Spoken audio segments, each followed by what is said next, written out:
nice. I was on a panel with people, Adam Tolmack was on it, Josh Jensen, Jim Clendenin, Eric Asimov was the moderator, Raj Parr was sitting next to me, Michael Brown. So they're people that pick at any range of alcohol levels or potential alcohol levels, sugar levels.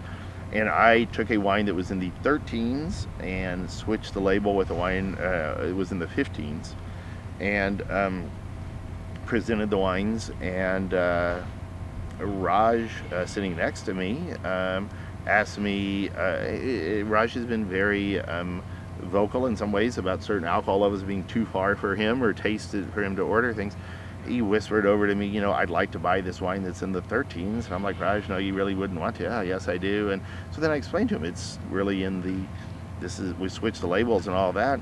Raj, coolest guy. He's like, you got to tell everybody like that. And I'm like, no, I don't really need to. I was hoping to have time to ask the whole group which they preferred. He said, no, you got to tell everybody. It's funny. That's it. So I told everybody, and it all of a sudden became this idea that I was trying to screw Raj around in some way, shape, or form. Well, one, I didn't know, obviously, that was going to happen. Raj, I'm sure, realizes, I know he does. He's told, you know, blind tasting at some point in time, everybody makes an ass out of every single person. I was in a blind tasting yesterday on a panel.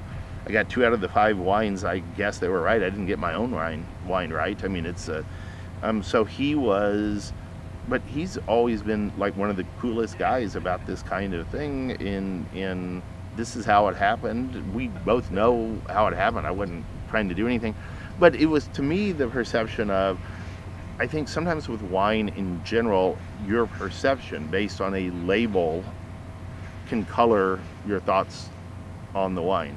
That can be true with color. There are if you've ever done a black glass tasting where you taste wines in black glasses, and the fact that sometimes you mix up a white wine and a red wine without being able to see them, what we see or the perceptions of things change that. It's interesting, the theme of this year's IPNC is the doors of perception.